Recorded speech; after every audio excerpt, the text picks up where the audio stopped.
책에서 여유를 담다. 책담. 책담에서 읽어드릴 이번 책은 데미안입니다. 지은이 헤르멘 헤세, 옮기니 김그린, 출판사 모모북스. 구독과 좋아요도 부탁드립니다.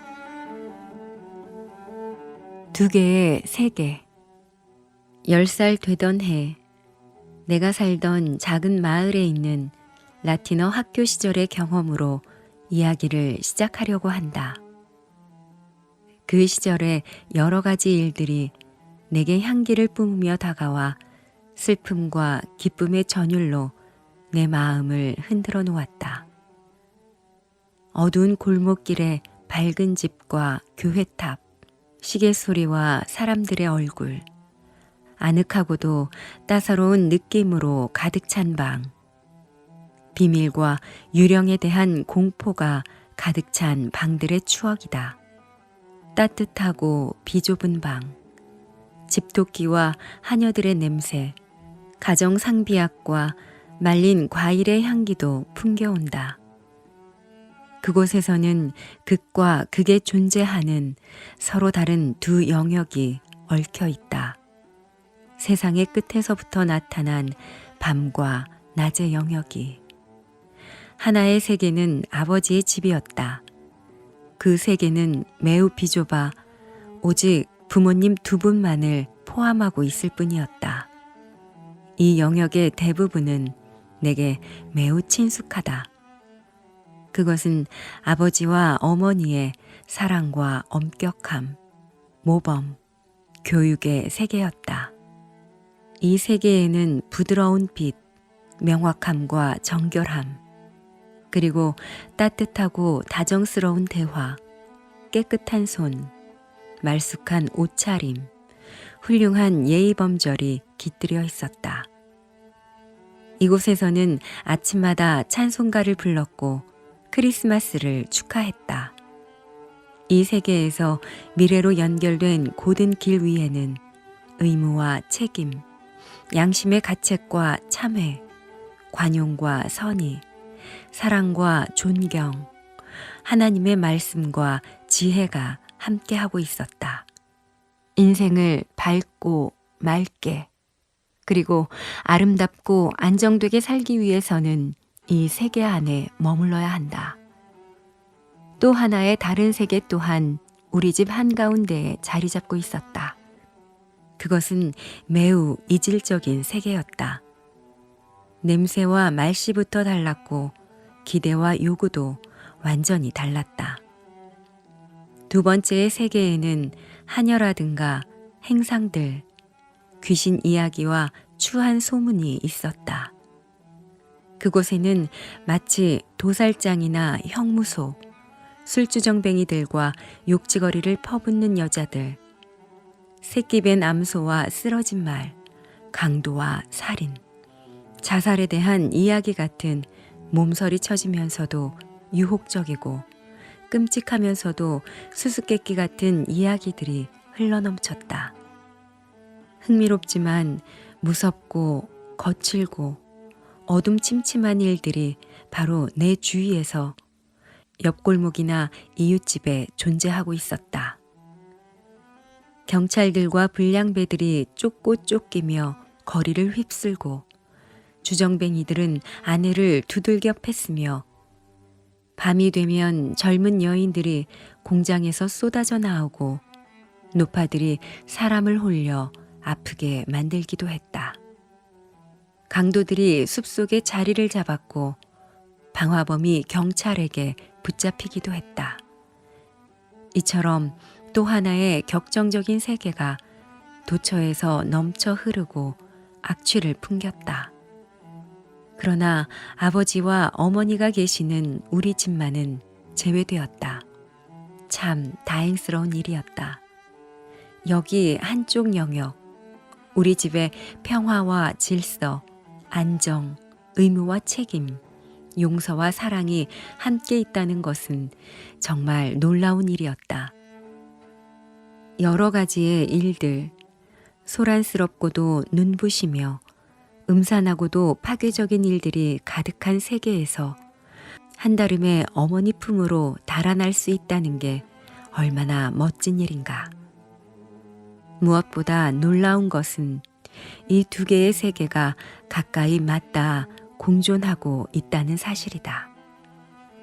예를 들자면 우리 집 하녀인 리나는 저녁 기도를 올릴 때면 거실 문 옆에 앉아 깨끗이 씻은 손을 빳빳하게 다림질한 앞치마에 단정히 모으고 맑은 목소리로 우리와 함께 찬송가를 부른다.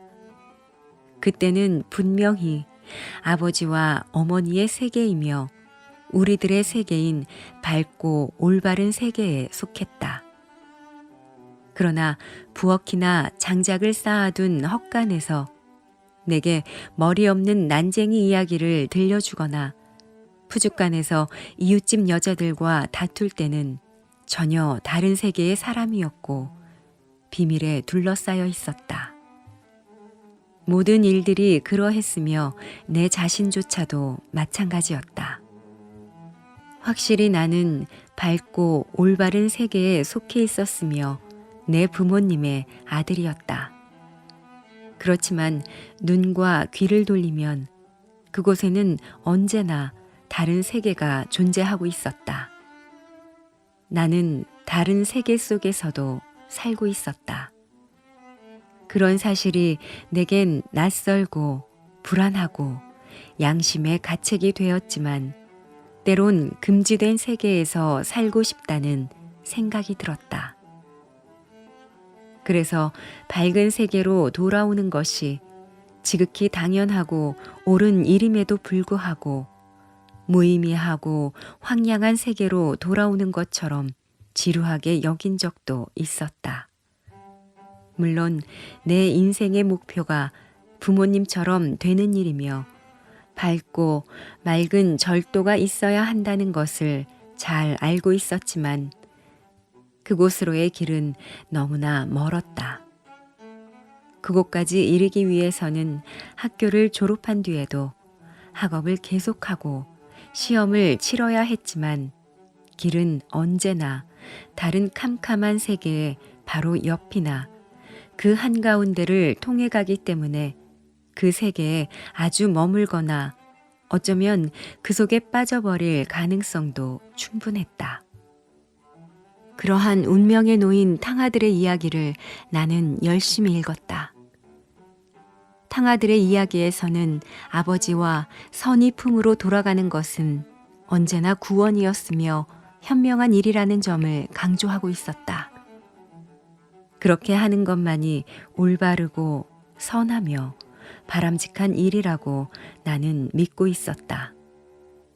하지만 나는 악한이나 방탕아들의 이야기가 더 흥미로웠다.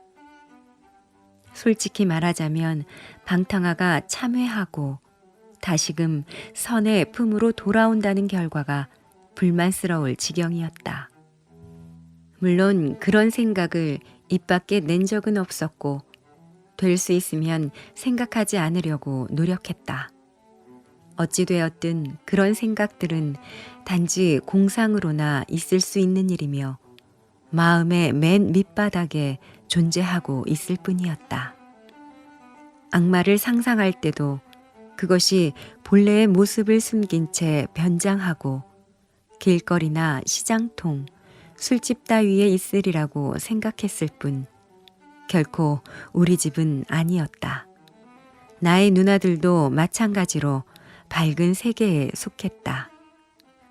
누나들은 근본적으로 나보다는 더 부모님과 가까웠다. 나에 비하면 훨씬 착하고 몸가짐도 발랐으며 나쁜 점이란 없었다. 물론 누나들에게도 약간의 결점이나 나쁜 버릇은 있었지만 심각하지 않았으며 무엇보다도 나의 경우와는 달랐다. 나의 경우 악마와의 접촉은 몹시 괴롭고 곤혹스러운 것이었으며 나에겐 어두운 세계가 훨씬 가까운 것 같았다. 누나들은 부모님처럼 칭찬을 받고 존경받을 만한 자격이 있었다. 누나들과 싸웠을 때도 시간이 지나 양심에 비추어 보면 언제나 내가 나빴고 싸움을 건 쪽이었기 때문에 항상 용서를 빌어야 하는 건 나였다. 누나들을 욕하는 것은 부모님과 선과 도덕을 모욕하는 일이기 때문이다. 그러나 나는 누나들과는 함께 나눌 수 없는 더할 나위 없이 불량한 거리의 불황아들과 나누는 비밀을 지니고 있었다. 양심에 비추어 아무런 거리낌이 없는 밝은 날에 누나들과 함께 어울려 훌륭하고 품위 있는 빛 속에 있는 나 자신을 볼 때는 뿌듯하기도 했다. 천사라면 분명 그랬을 것이다. 천사가 된다는 것은 우리가 알던 것 중에 단연 최고였다. 밝은 음악과 향기로운 냄새 속에서 크리스마스와 행복에 둘러싸인 천사가 된다는 것은 분명 달콤하고 멋진 일이라고 생각했다. 그러나 그런 날은 내게 아주 드물었다. 때때로 나는 어린애다운 놀이를 하다가도 괴팍한 성미를 참지 못해 누나들에게 싸움을 걸었고, 그러다 보면 스스로 분노에 휩싸여 거친 행동을 하고 나오는 대로 막말을 하며 내가 생각하기에도 부끄러운 욕설을 하기도 했다. 그런 다음에는 의뢰, 후회와 회한에 초라하고도 침울한 심정으로 보내는 몇 시간이 계속되고 용서를 빌어야만 하는 괴로운 순간이 찾아왔다. 그 후에는 다시 밝은 빛과 갈등 없는 조용하고 고마운 행복의 시간이 돌아오곤 했다. 나는 라틴어 학교를 다녔다. 시장의 아들과 살림관의 아들이 나와 같은 반이어서 가끔 우리 집에 놀러 오곤 했다. 둘 다 다소 거칠긴 했지만 선량하고 안정된 세계에 속해 있었다. 그럼에도 불구하고 나는 우리들이 늘 멸시했던 이웃 공립학교 아이들과도 가까이 지내고 있었다. 그들 중에 한 명으로부터 내 이야기를 시작한다. 수업이 없던 어느 날 오후, 내가 10살쯤 되던 해였다. 나는 이웃의 두 아이와 어울려 거리를 배회하고 있었다. 그때 키 큰 아이가 다가왔다. 13살쯤 되는 힘이 세고 거친 아이로 공립학교에 다니고 있었다. 그의 아버지는 양복점을 운영했지만 술주정뱅이였고 그의 가족들 모두 평판이 좋지 않았다. 나는 프란츠 크로머에 대해 잘 알고 있었고 속으로 그를 두려워했으므로 그와 어울리고 싶지 않았다. 그의 몸가짐은 벌써 어른스러웠고 젊은 직공들의 말투며 걸음걸이를 흉내내고 있었다. 그가 시키는 대로 우리는 다리 옆에 강 기슭으로 내려가 바로 앞에 있는 사람들의 시선이 머물지 않는 다리 기둥 뒤로 돌아갔다. 아치형의 다리 기둥과 천천히 흘러가는 냇물 사이의 기슭은 온통 쓰레기와 유리 조각, 고철 덩어리, 그 밖에 잡다한 것들이 지저분하게 널려 있었다. 이따금 쓸만한 물건들이 발견되기도 했기 때문에 우리들은 프란츠 크로머가 시키는 대로 그곳 주변을 샅샅이 뒤졌고 찾아낸 잡동사니들을 그에게 보여주어야 했다. 크로머는 그중 괜찮은 것을 골라 호주머니에 챙겼고 나머지는 물속으로 던져버렸다. 그는 나비나 노쇠, 주석으로 만든 물건이 있는지 살폈으며 그런 것은 모두 제 호주머니에 집어넣었다. 뿔로 만든 낡은 빗도 챙겼다. 나는 그와 함께 있다는 사실이 몹시 마음에 걸렸다. 아버지가 아신다면 당장 만나지 말라며 혼날 게 뻔해서가 아니라 크로머가 무서웠기 때문이었다. 그러나 그가 나를 한패로 취급하고 다른 아이들에게 하는 것과 똑같이 대해주는 것은 오히려 기뻤다. 그가 명령하면 우리는 복종했다. 내가 크로모와 어울린 것은 그때가 처음이었지만 마치 오래전부터 해온 일처럼 자연스러웠다.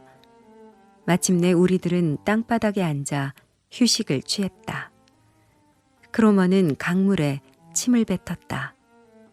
그는 이새로 침을 뱉어 원하는 곳 어디든 맞췄다. 그의 모습은 어른스럽게 보였다. 이야기가 시작되었다. 우리들은 우리 또래 아이들이 그러하듯이 말도 되지 않은 이야기를 늘어놓거나 나쁜 짓을 자랑스럽게 으스댔다. 나는 잠자코 있었는데 그런 나의 침묵이 크로모의 노여움을 살 것 같아 몹시 두려웠다. 처음에 나와 함께 있던 두 아이는 이내 내게서 멀어져 아예 크로모에게 붙었다. 나는 그들 사이에서 이방인이었다. 내 옷차림과 태도 또한 그들의 반감을 사고 있다는 것을 느낄 수 있었다. 라틴어 학교 학생인데다 훌륭한 가문의 아들인 나를 프란츠 크로모가 좋아할 리 없었다. 친구들도 여차하면 나를 모른 채 할 것이다. 나는 불안한 나머지 얼토당토하는 이야기를 꾸며대기 시작했다. 나는 대담하게도 도둑질한 이야기를 꾸며댔는데 그 영웅적인 도둑이 바로 나 자신이었다. 시내에서 멀리 떨어진 외진 물방앗간 옆 과수원에서 친구와 같이 사과를 한 자루나 훔쳤다고 거짓말을 한 것이다. 그것도 흔한 종류의 사과가 아닌 최고급 사과였다고 말했다. 어리석게도 나는 순간적인 어색함을 피하기 위해 이런 거짓말 속으로 나를 몰아넣었다. 꾸며대기 시작한 이야기는 거침없이 흘러나왔다. 금방 이야기를 끝내면 혹시나 더 난처해지지 않을까 하는 걱정 때문에 나는 이야기를 더욱 부풀렸다. 한 사람이 나무 위에서 사과를 따는 동안 다른 한 사람은 밑에서 망을 보았고 나중에 너무 무거워진 사과자루를 반으로 나누어 하나를 먼저 옮긴 후 다시 가서 나머지를 가져왔다는 말까지 했다. 이야기를 모두 마쳤을 때 나는 박수를 기대했다. 그만큼 내가 꾸며낸 이야기에 스스로 도취되어 있었다. 그러나 두 아이들은 전혀 무관심하다는 태도였고 크로모는 눈을 반쯤 내리깐 채 날카롭게 나를 훑어보더니 위협적으로 물었다. 그게 정말이야? 정말이야. 틀림없이 그런 짓을 했단 말이야? 그럼 틀림없어. 나는 지지 않고 분명한 어조로 대답을 했지만 마음속으로 불안해서 숨이 막힐 것만 같았다. 맹세할 수 있어? 하나님의 이름으로 라고 맹세해. 나는 겁이 더럭 났지만 그렇다고 말할 수밖에 없었다. 하나님의 이름으로. 결국 나는 그렇게 말하고 말았다. 그래, 좋아. 크로머는 그제야 몸을 돌렸다. 이젠 살았구나 하고 생각한 나는 조금 뒤 크로모가 돌아가자고 말했을 때 무척 기뻤다. 다리 위에 다다랐을 때 난 집으로 돌아가야 한다고 머뭇거리며 그에게 말했다. 그렇게 서두를 필요는 없어. 어차피 같은 길로 가야 하니까. 크로머는 웃으며 말했다. 그는 천천히 걷고 있었는데도 나는 감히 도망칠 수 없었다. 그리고 그는 정말 우리 집 쪽으로 가고 있었다.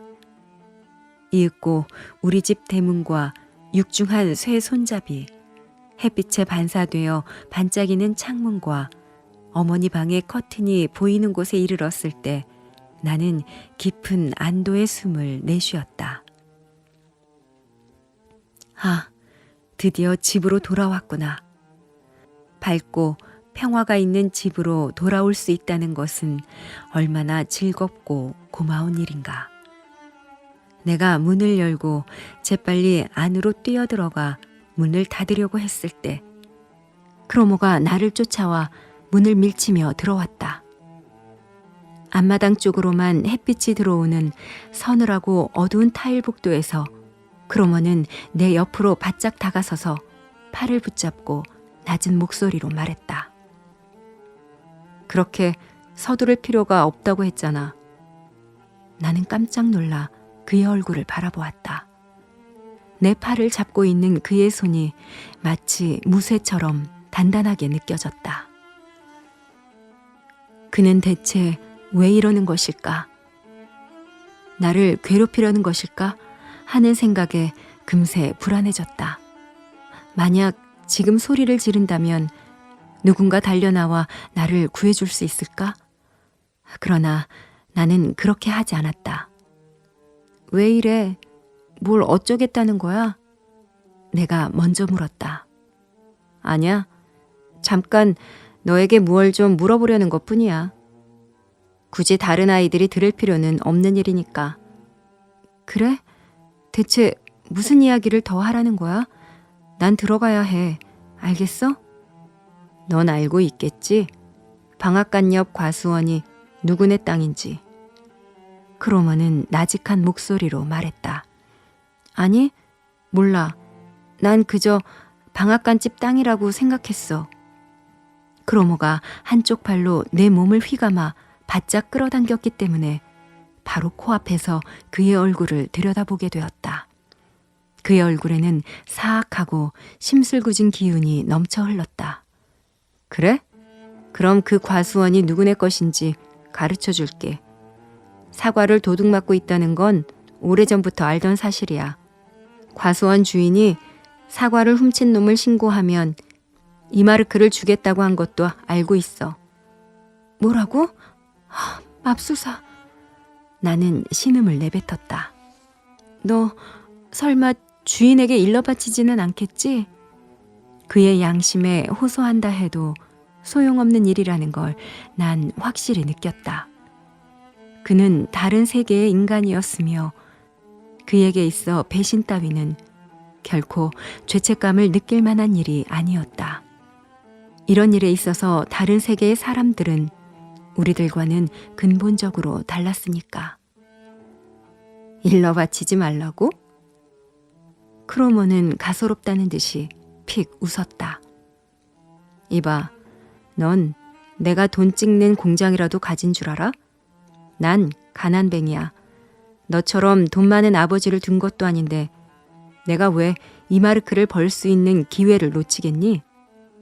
어쩌면 과수원 주인이 조금 더 줄지도 모르는데 말이야. 크로머는 나를 놓아주었다. 우리 집 현관은 더 이상 평화나 안정의 향기를 풍기지 않았고 나를 감싸고 있던 세계는 허물어지고 말았다. 그 주인은 나를 도둑놈이라고 고발하겠지.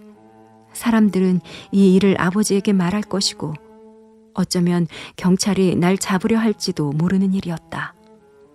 혼탁하고 어두운 세계에 존재하는 여러 가지 공포가 나를 위협해왔다. 내가 한 번도 훔친 적이 없다는 사실은 이제 아무 소용없었다. 내가 맹세까지 하지 않았던가. 이럴 수가. 순간 눈물이 솟아올랐다. 그에게 대가를 지불하지 않는 한 위기를 벗어날 방도가 없다는데 생각이 미치자 나는 절망감에 빠져 호주머니란 호주머니는 모두 샅샅이 뒤졌다. 그러나 사과 하나, 칼 한 자루도 없었다. 그때 문득 시계 생각이 떠올랐다. 낡은 시계. 할머니께서 물려주셨지만 고장나서 그저 차고 다녔을 뿐인 시계였다. 나는 재빨리 시계를 꺼냈다. 크로모, 제발 이러지 말아줘. 그래서 너에게 좋을 게 뭐가 있겠어? 내가 이 시계를 줄게. 자, 받아. 난 정말로 가진 게 하나도 없어. 이걸 가져. 은으로 만든 고급 시계야. 물론 손을 좀 봐야 하지만. 그는 미소를 지으며 큰 손으로 시계를 받아주었다. 그 손을 바라보며 나는 그의 손이 나에게 얼마나 폭력적이며 깊은 적의를 갖고 있는지, 내 생활과 평화를 파괴하려는지 느낄 수 있었다. 은으로 만든 거야. 나는 무력하게 떨며 말했다. 이따위 낡아빠진 시계가 은이면 무슨 소용이야? 그렇게 좋은 거면 너나 고쳤어. 크로모가 경멸하는 듯한 태도로 말했다. 하지만 크로모, 나는 그가 그대로 가버리는 게 아닐까 하는 두려움에 떨면서 소리쳤다. 잠깐만 기다려봐. 우선 이 시계를 받아줘. 정말 은으로 만든 거야. 은이라고. 진짜야. 난 이것밖에 아무것도 가진 게 없단 말이야. 그는 냉정한 시선으로 나를 바라보았다. 그래? 내가 누구에게 가려는지 넌 잘 알고 있겠지? 경찰한테 얘기해도 돼. 난 경찰들을 잘 알고 있으니까. 그는 돌아섰다. 나는 그의 소매를 붙잡고 가지 못하게 했다. 일이 그렇게 돼선 안 된다. 그가 이대로 돌아가 버리고 그 후에 벌어질 온갖 일들을 감당해야 한다면 차라리 죽는 편이 나을 것 같았다. 크로모, 그런 어리석은 짓을 하지 않겠지? 너 농담이지? 나는 초조한 나머지 잔뜩 쉰 목소리로 애걸했다. 물론 농담이야. 하지만 이 농담으로 넌 값비싼 대가를 치러야 할 거야. 어떻게 하면 되는데? 말을 해봐. 무슨 짓이든 하겠어. 바보 같은 소리 작작해. 그는 짐짓 사람 좋은 표정을 지으며 말했다. 내가 말하지 않아도 잘 알잖아. 이 마르크를 벌 수 있는 기회야. 그것을 쉽게 포기할 만큼 나는 부자도 아니고 그쯤은 너도 알겠지. 하지만 넌 부자인데다 은으로 만든 시계도 갖고 있잖아. 내게 이 마르크만 주면 돼. 그러면 모든 게 해결될 거야. 나는 그가 무슨 말을 하는지 이해가 갔다. 그러나 이 마르크라니. 그건 내게 있어서 10마르크나 100마르크, 1000마르크와도 같은 엄청난 돈이었고 마련할 수도 없는 돈이었다. 나는 한 푼도 가진 것이 없었다. 어머니께 맡겨둔 작은 저금통 하나 있었고 그 속엔 삼촌이 오셨을 때나 아니면 비슷한 다른 기회에 생긴 10페니히 또는 5페니히 동전 몇 개가 들어있을 뿐이었다. 그거 외엔 한 푼도 없었다. 그때 나는 아직 용돈을 받을 수 있는 나이가 아니었다. 돈이라곤 정말 한 푼도 없어. 그렇지만 다른 물건이라면 얼마든지 줄게. 난 인디언 책도 가지고 있고 병정들이며 컴퍼스도 있어. 그것들을 줄게. 나는 울상이 되다시피 하여 부탁했다.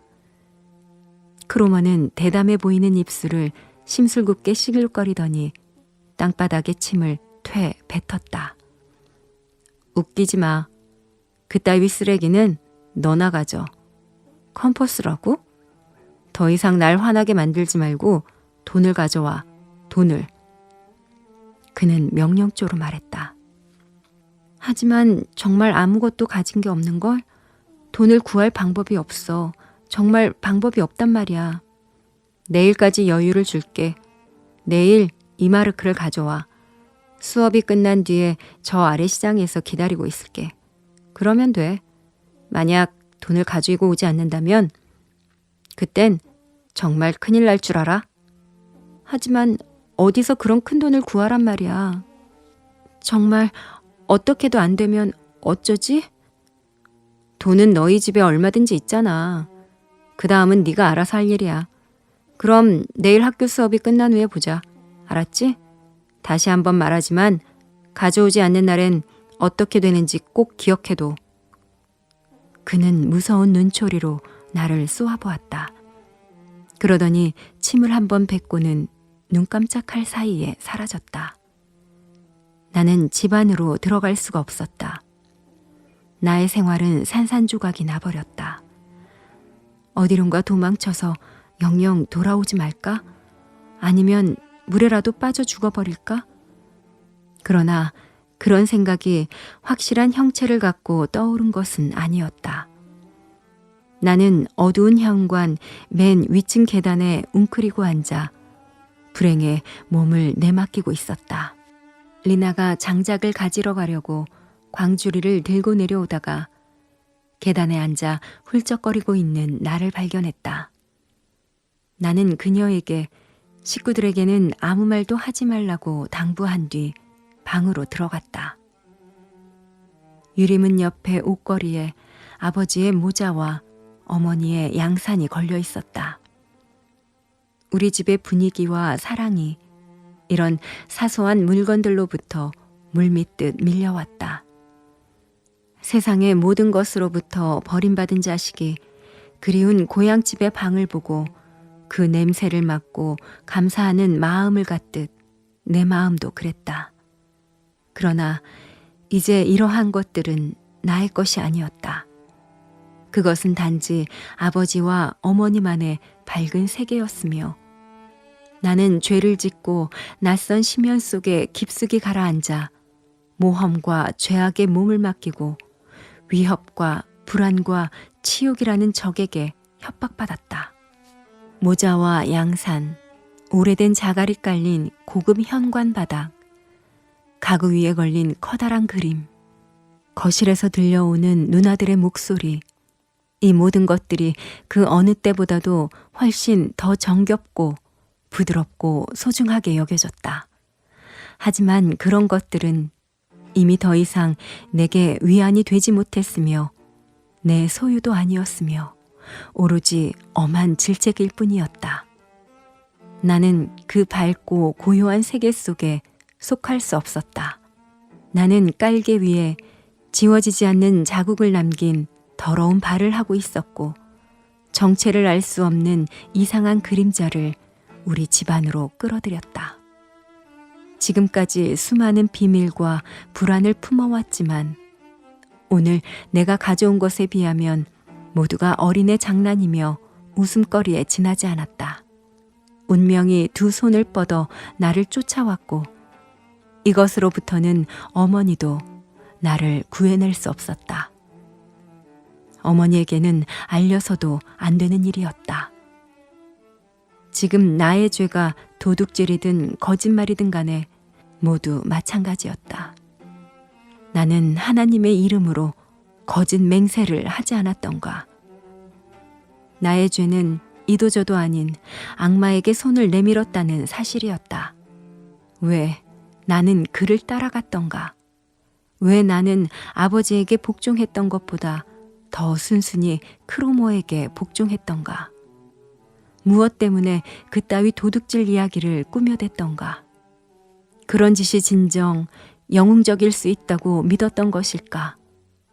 그때부터 악마가 내 손을 잡고 있었고 적이 내 뒤를 따라다니게 된 것이었다.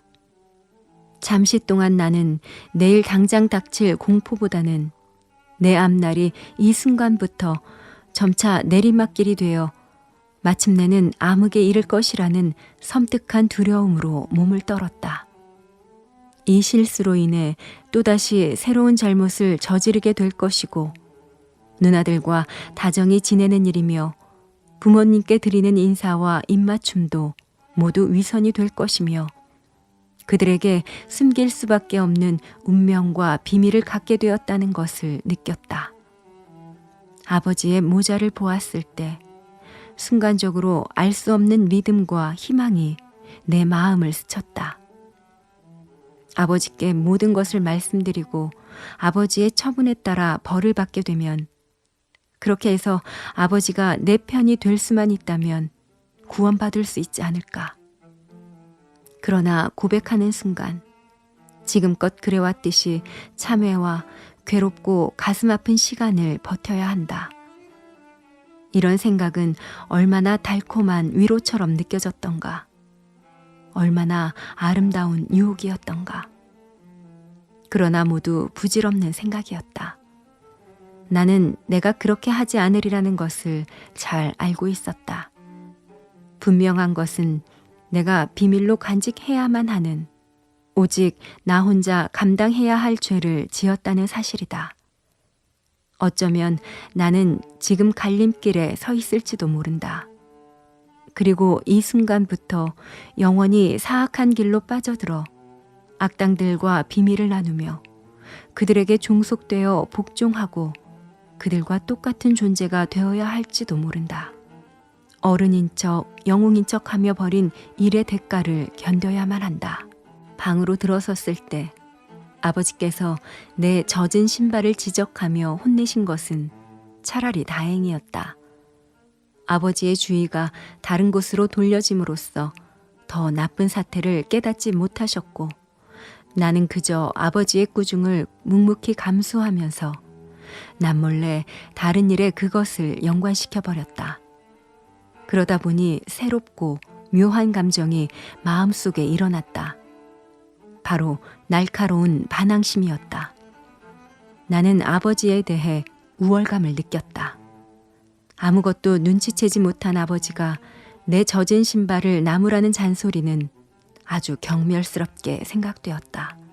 만약 이 사실을 아신다면 하고 나는 생각했다. 그것은 흡사 사람을 죽인 죄를 지은 판국에 빵 한 조각 훔친 것만 신문받는 사람의 심정이었다. 그것은 추악하고 적대적인 감정이었지만 강하고 깊은 매력이 있었다. 다른 어떤 생각보다도 더 단단하게 내 비밀과 죄를 결박시켰다. 어쩌면 지금 이 순간 크로모가 경찰에게 나를 밀고 했을지도 모를 일이고, 내 머리 위에는 폭풍이 휘몰아치고 있는데 가족들은 나를 한낱 철부지 어린아이로 취급하고 있었다. 지금까지 이야기한 모든 체험 중에서 바로 이 순간이 가장 중요하고 생생하게 기억된다. 그것은 아버지의 권위에 대한 최초의 균열이었고, 나의 소년 시절의 근간을 이루고 있는 기둥에 가해진 최초의 톱질이었다.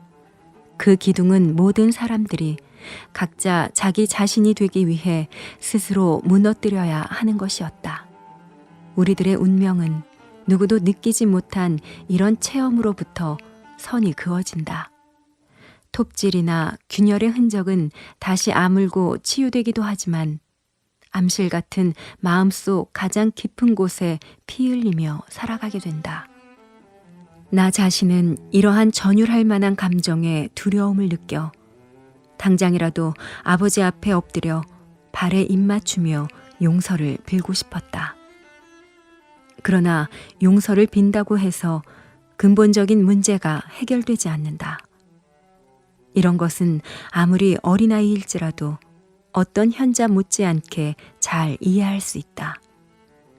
나는 내 문제를 잘 생각해보고 난관을 극복해 나갈 대책을 찾아야 한다는 것을 느꼈지만 사정이 여의치 않았다. 나는 저녁 내내 변해버린 집안의 분위기에 익숙해지기 위해 계속 노력해야만 했다.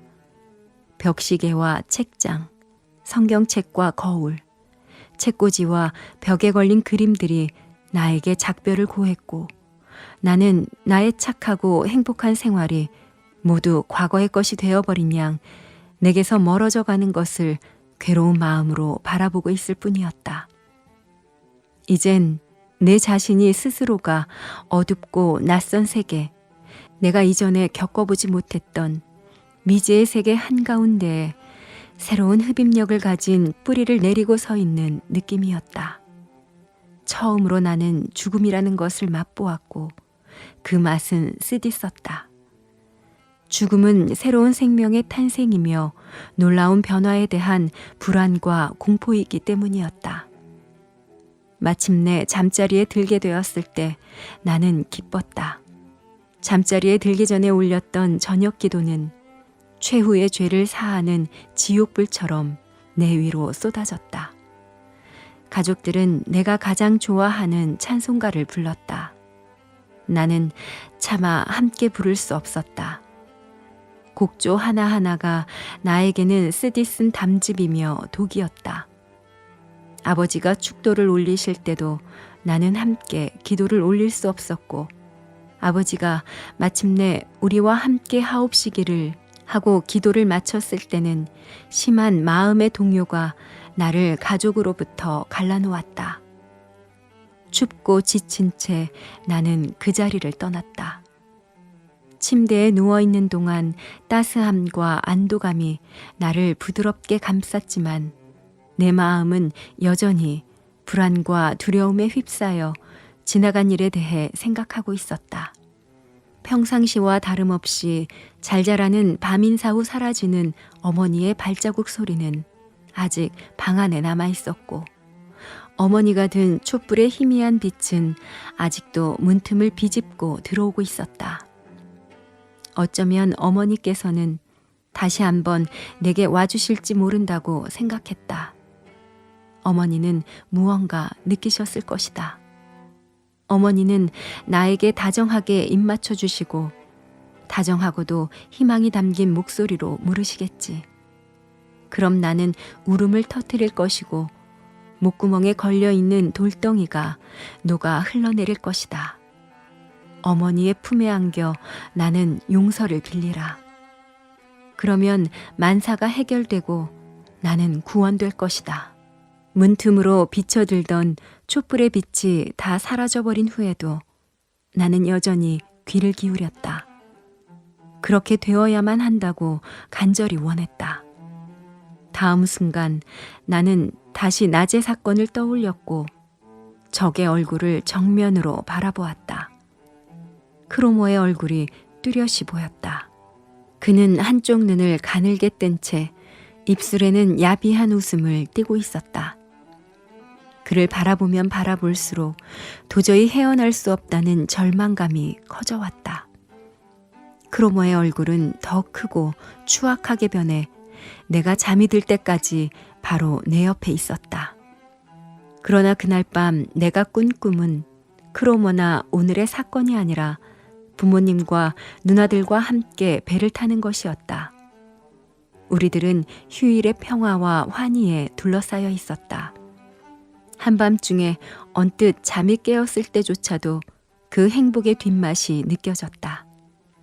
유난히도 하얗던 누나들의 여름옷이 햇빛에 반짝이는 모습이 눈에 선했지만 어느 한순간 나는 천상의 낙원에서 현실로 굴러떨어져 다시 사악한 적의 눈과 마주쳤다. 다음 날 아침 어머니가 왜 이렇게 늦도록 일어나지 않느냐고 물으셨을 때 나는 창백한 얼굴로 침대에 누워 있었다. 어머니가 어디가 아프냐고 묻자마자 나는 그만 구토를 해버렸다. 이로 인해 나는 얼마간의 이득을 보았다. 나는 원래 몸이 조금 아픈 날이 좋았다. 아침 늦게까지 침대에 누워 카모마일 차를 마시면서 어머니가 청소하는 소리와 리나가 고기 장수와 흥정하는 소리 듣는 것을 좋아했기 때문이다. 학교에 가지 않는 오전이란 어떤 환상의 세계나 동화 속의 세계 같았다. 눈부신 햇빛이 방 안을 가득 비췄지만 학교의 초록색 커튼에 가려진 그런 빛은 아니었다. 그러나 오늘은 그런 것들조차 흥미가 없었으며 뭔가 뒤틀린 박자 소리 같았다. 그래, 만약 내가 지금 이대로 죽어버린다면, 하지만 난 가끔 그랬던 것처럼 단지 약간 몸이 불편할 따름이었고 이것으로는 아무 일도 해결할 수 없었다. 학교에 가지 않을 수는 있었지만 11시에 시장에서 나를 기다리고 있을 크로모로부터 나를 보호하지는 못한다. 어머니의 친절한 간호도 위안이 되지 못했다. 오히려 귀찮고 고통스럽기만 했다. 나는 잠든 채 하고 누워서 여러 가지 궁리를 해보았지만 모두 소용없었다. 나는 11시에는 시장에 가야만 했다. 그래서 10시쯤 일어나 이제는 좀 나아졌다고 말했다. 어머니는 자리에 좀 더 눕든지 학교를 가라고 하셨다. 나는 학교에 가겠다고 말했다. 한 가지 계획을 세웠던 것이다. 빈손으로 크로모에게 갈 수는 없었다. 내 작은 저금통에 손을 대는 방법밖에 없었다. 물론 그 안에 든 돈으로는 충분하지 않다는 것을 잘 알고 있었다. 크로머를 만족시킬 만한 돈은 아니었지만 한 푼도 없이 가는 것보다는 그것이라도 갖고 가서 크로머를 달래는 편이 낫다는 것을 본능적으로 깨달았다. 양말바람으로 살그머니 어머니 방에 숨어 들어가 어머니 책상 속에 든 저금통을 꺼냈을 때는 기분이 좋지 않았다. 그러나 어제처럼 나쁘지는 않았다. 가슴이 너무 뛰어 숨이 막힐 지경이었다. 계단에 이르러 처음으로 저금통을 살펴보고 그것이 잠겨 있음을 알았을 때까지도 기분은 좋아지지 않았다. 그것을 여는 것은 간단했다. 가는 양철 격자를 부수기만 하면 된다. 그러나 막상 저금통을 부수었을 때는 무척 슬펐다. 이로써 나는 도둑질을 하게 된 셈이다. 그때까지는 기껏해야 사탕이나 과일을 몰래 꺼내 먹은 정도의 일밖엔 없었다. 비록 내 저금통이기는 하지만 도둑질이나 다름없다. 나는 크로모와 그가 속해 있는 세계로 한 걸음 더 다가섰고 타락의 길로 점점 빠져들고 있다는 것을 깨닫고 저항하고 싶었지만 지금으로서는 악마가 나를 잡아간다 해도 돌이킬 수 없었다. 나는 불안한 마음으로 돈을 세어보았다. 저금통에 들어있었을 때는 제법 많은 줄 알았는데 막상 뚜껑을 열고 보니 형편없이 적은 돈이었다. 65페니이었다. 나는 깨진 저금통을 현관 옆에 감추어 놓고 돈만 챙겨 이전에 현관을 나설 때와는 전혀 다른 기분으로 집을 나섰다. 누군가 2층에서 나를 부를 것만 같아 재빨리 도망쳐 나왔다. 10분 정도의 여유가 있었으므로 일부러 지름길을 피해 골목길을 빙 돌아갔다. 한 번도 본 적 없는 듯한 구름 아래로 해서 나를 바라보는 집들을 지나 나를 의심쩍게 바라보는 듯한 사람들의 시선을 피해 걸었다. 친구가 가축 시장 부근에서 1달러를 주운 일이 문득 떠올랐다. 하나님이 내게도 그런 행운을 베풀어 주십사고 기도하고 싶었지만 나는 더 이상 기도를 올릴 권리가 없는 놈이었다. 또 이제 와서 제 아무리 기도를 한들 깨진 저금통이 원래대로 돌아오진 않을 것이다. 멀리서 프란츠 크로모가 나를 알아보고는 나의 존재 따위는 관심도 없다는 듯이 천천히 걸어왔다. 내 곁으로 다가온 그는 따라오라는 듯한 눈짓을 하고는 한 번도 뒤돌아보지 않고 시트로 거리로 내려가 다리 건너 작은 골목 끝에 있는 새로 지은 집 앞에서 걸음을 멈추었다. 공사가 중단된 그곳에는 아무도 없었다. 문도 창문도 없이 담들만 황량하게 서 있었다. 크로머는 주위를 둘러본 후 문 안으로 들어갔고 나는 그를 뒤따랐다. 그는 담 뒤로 돌아가더니 내게 오라고 손짓을 하고는 손을 내밀었다. 가져왔겠지? 그는 차갑게 물었다. 나는 주머니에서 움켜쥐고 있던 돈을 꺼내어 그의 손 위에 쏟아놓았다. 마지막 5페니짜리 동전에 짤랑하는 소리가 사라지기도 전에 벌써 그는 돈이 얼마인지를 헤아렸다. 65페니뿐이야? 이렇게 말하면서 그는 나를 빤히 쳐다보았다. 응. 나는 겁먹은 태도로 대답했다. 이게 내가 가지고 있는 전부야. 많이 부족하다는 것은 잘 알지만 어쩔 수가 없었어. 더는 가진 게 없어. 난 네가 영리한 녀석이라고 생각했는데? 그는 비교적 온화한 어조로 나를 힐책했다. 명예를 존중하는 남자들 사이에는 질서가 있어야 하는 법이야. 난 결코 너에게 부당한 요구를 하는 게 아니야. 이런 니켈 돈 따위는 도로 넣어도. 너도 누군지 잘 알고 있겠지만 그 사람은 값을 깎지 않아. 약속한 값은 정확하게 셈해줄 거야. 하지만 내겐 이것밖에 없는데 어떻게 해. 이건 내가 저금했던 돈이야. 그런 건 내가 알 바 아니야. 널 불행하게 만들고 싶지 않아. 넌 내게 1마르크 35페니히 빚졌어. 언제 갚을 거야? 그래, 꼭 갚을게. 당장은 아니지만 아마 내일이든지 모레 곧 더 많이 생길지 몰라. 아버지한테 말씀드릴 수 없다는 건 너도 알잖아. 그건 나와 상관없는 일이야. 뭐 널 괴롭히고 싶진 않아. 너도 알겠지만 나는 오늘 오전 중에 그 돈을 가질 수 있었어. 난 가난해. 넌 나보다 좋은 옷을 입고 훨씬 맛있는 점심을 먹었겠지. 그렇지만 난 아무 말 않겠어. 좋아, 좀 더 기다려줄게. 모레 오후에 휘파람을 불 테니까 그땐 모든 계산을 다 하는 거야. 내 휘파람 소리 알고 있겠지? 응, 알고 있어. 나는 대답했다. 그는 나와는 아무런 상관도 없다는 듯이 떠나버렸다. 더 이상 아무 일도 일어나지 않았다. 지금이라도 만약 크로모의 휘파람 소리가 들린다면 나는 깜짝 놀랄 것이다. 그 이후 나는 그의 휘파람 소리를 들어야만 했다. 어디에서든 무슨 일을 하고 무슨 놀이를 무슨 생각을 하든 그 휘파람 소리는 나를 따라다니며 내게 명령했고 그것은 내 운명이 되었다. 어느 조용하고 풍요로운 가을, 아끼는 정원에 나와 섰을 때 나는 지금보다 어리고 착하고 자유분방하고 보호받고 있었던 어린 시절로 돌아가 그때 좋아했던 놀이를 해보고 싶은 충동을 느꼈다. 그때마다 어디선가 크로모의 휘파람 소리가 들려와서는 내 마음을 뒤집어 놓았다.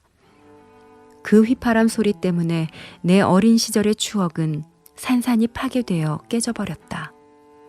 나는 밖으로 나갔고 협박하는 그를 쫓아 추악하고 증오심을 일으키는 곳으로 끌려가서 끊임없이 변명하고 돈 재촉을 받아야 했다. 그런 일은 비록 수주일쯤 계속되었지만 내게는 수년, 아니 영원히 계속될 것 같았다.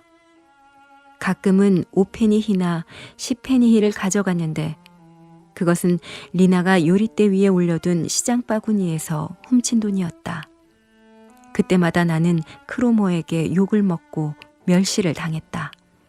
내가 그를 기만하고 정당한 그의 권리를 침해하고 있으며 돈을 도둑질함으로써 자기를 불행하게 만들고 있다는 이유였다. 내 일생에 이때처럼 순환을 받은 적도 이보다 더 큰 절망감과 굴욕감을 느낀 적도 없었다. 저금통에는 장난감 돈을 넣어서 감쪽같이 제자리에 가져다 두었다. 아무도 그 저금통에 대해 관심을 갖지 않았지만 언제 발각될지 몰라 항상 마음이 조마조마했다. 어머니께서 조용히 내게 다가올 때면 혹시 저금통에 관한 일을 알게 되신 걸까 하는 불안함 때문에 크로모의 휘파람 소리보다 더 두려움을 느꼈다. 내가 한 푼도 없이 그 악마에게 나타나는 때가 많아지자 그는 다른 방법으로 나를 괴롭히고 이용하기 시작했다. 나는 그를 위해 일해야만 했다.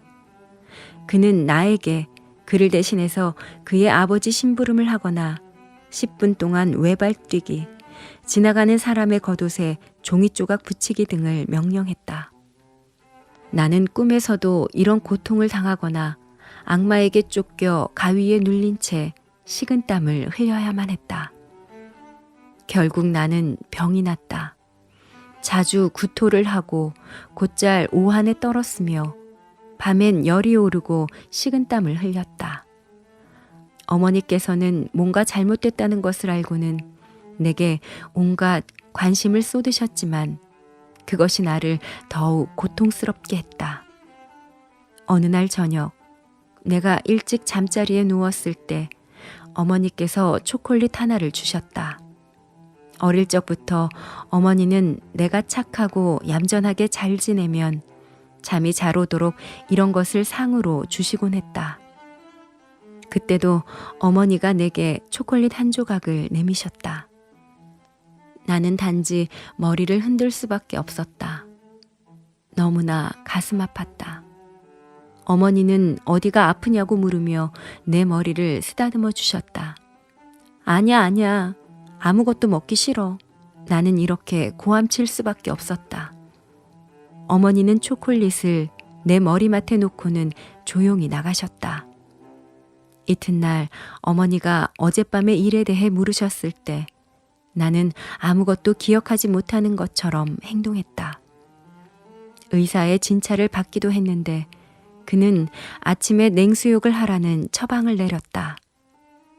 그 시절 내 상태는 광기의 연속이었다. 우리 집의 평화스러운 생활 속에서 나는 마치 유령을 본 것처럼 겁먹고 괴로워했으며 다른 사람과 함께 생활할 수도 없었다. 한순간이나마 불안한 내 처지를 잊은 일이 거의 없었다. 아버지께서는 종종 역정을 내며 이유를 물으셨지만 나는 그저 마음을 닫고 말았다. 카인. 구원은 전혀 예기치 못했던 방향에서 왔다. 구원과 더불어 그 영향이 오늘날까지도 계속되는 완전 새로운 일이 내 생활 속에 스며들었다. 그 당시 우리 학교에 전학 온 학생이 한 명 있었다. 그는 부유한 미망인의 아들로 이 도시로 이사 온 지 얼마 되지 않았다. 소매에 검은 상장을 두른 그는 나보다 나이가 많아서 상급 학년이었지만 곧 모든 학생들의 주목을 끌었다. 나 역시 그에게 관심을 가지고 있었다. 그 아이는 나이가 들어 보여 누구도 그를 소년으로 보지 않았다. 어린 소년들 사이에서 마치 어른처럼 점잖게 행동하는 그는 호감 가는 존재가 아니었다. 그는 우리들과 함께 어울려 놀지 않았고 싸움 같은 건 하지 않았다. 그러나 선생님을 대할 때 어른스럽고 단호한 음성만큼은 다른 학생들의 주의를 끌었다. 그의 이름은 막스 데미안이었다. 학교에서는 가끔 있는 일이었지만 어느 날 우리는 큰 교실에서 데미안의 반과 함께 합반 수업을 하게 되었다. 하급 학생들은 성서 이야기를 공부했고 상급생들은 작문을 했다. 카인과 아벨의 이야기를 억지로 듣고 있는 동안 나는 자주 데미안 쪽을 쳐다보았다. 이상하게도 그의 얼굴은 나를 매혹시켰다. 나는 총명하고 밝고 침착해 보이는 그가 주의 깊고 지혜롭게 자신의 공부에 몰두하는 모습을 보았다. 그는 주어진 과제를 공부하는 학생처럼 보이지 않았다. 마치 독창적인 자신의 문제를 연구하는 학자처럼 보였다. 나는 그에게 호감보다는 일종의 반항감이 일었다. 그는 초연하고 냉담해 보였다. 그의 태도는 도전적이라고 느껴질 만큼 자신만만했으며 그의 눈은 마치 어른의 그것과도 같은 빛을 띠었으며 다소 서글픈 듯한 냉소를 머금고 있었다. 그럼에도 불구하고 나는 그를 쳐다보지 않을 수 없었다. 그는 내게 어떤 사랑스러움이나 연민의 정을 느끼게 했다. 간혹 그와 시선이 마주치기라도 하면 나는 깜짝 놀라 시선을 돌려버리곤 했다. 그 당시 그가 어떤 모습의 학생이었는지 회상해보면 나는 이렇게 말할 수 있다. 그는 여러 방면에서 평범한 다른 아이들과는 달랐다. 독특한 개성을 가졌으며 그 점이 다른 이의 관심을 집중시키게 했다. 하지만 이런 점 때문에 그는 남의 눈에 띄지 않게 하기 위해 애를 써야 했다. 마치 왕자가 농부의 아들처럼 보이기 위해 애쓰는 것처럼 어색한 옷차림을 하고 행동도 그렇게 하곤 했다. 학교를 마치고 집으로 돌아오는데 그가 내 뒤에서 걷고 있었다. 다른 아이들이 제각기 제 갈 길로 흩어지자 그는 내 곁으로 다가와 인사를 했다. 물론 그는 우리들이 하는 것처럼 평범한 인사말을 건네왔지만 아주 어른스럽고 점잖게 들렸다. 함께 가도 괜찮겠니? 그는 친절하게 물었다. 나는 기뻐서 고개를 크게 끄덕였다. 그러고 나서 내가 어디쯤 살고 있는지를 그에게 가르쳐 주었다. 아, 거기? 그는 웃으며 말했다. 그 집이라면 알고 있어. 너희 집 현관에 있는 독특한 장식물이 내 흥미를 끌었거든. 나는 그가 무슨 말을 하고 있는지 알 수 없었다. 그가 우리 집에 대해 나보다 더 잘 알고 있다는 사실에 적잖이 당황했다. 우리 집 대문은 아치 모양이었는데 대문 초석에 문장이 새겨져 있다. 문장은 오랜 세월이 흐르는 동안 평평해져서 모양을 알아보기 힘들었다. 가끔 새로 채색을 하는데도 말이다. 내가 알고 있는 바로는 그 문장은 우리 가문과는 아무런 관련이 없었다. 난 거기에 대해서는 잘 몰라. 나는 미안한 듯이 말했다. 그건 아마 새이거나 그와 비슷한 무늬일 거야. 많이 낡아서 잘 알아보기 힘들 텐데. 우리 집은 옛날에 어느 수도원의 소유였대. 그럴 수도 있겠지. 그는 고개를 끄덕였다. 언제 한번 잘 살펴봐. 그런 옛 문장은 퍽 흥미로워. 내가 보기엔 매처럼 보였어. 우린 계속 함께 걸었다. 나는 속으로 몹시 당황했다. 갑자기 그가 재미있는 이야기라도 떠오른 것처럼 웃었다. 참, 아까 수업 시간에 우린 같은 반에 있었지? 그는 쾌활하게 말했다. 이마에 표적을 달고 다닌 카인의 이야기를 배우는 것 같던데? 그 이야기가 마음에 들었니? 물론 그렇지 않았다. 우리들이 배워야만 하는 과목들은 대개 내 마음에 들지 않았다. 하지만 그렇다고 정직하게 말할 수는 없었다. 그와 이야기하는 것은 마치 어른과 말하고 있는 것 같은 기분이었기 때문이었다. 그래서 나는 그 이야기가 마음에 들었다고 말했다. 데미안은 다정하게 내 어깨를 두드렸다. 내게 거짓말할 필요는 없어. 그러나 그 이야기는 수업 시간에 배우는 다른 어떤 것보다도 좀 생각해 볼 만한 가치가 있다고 봐.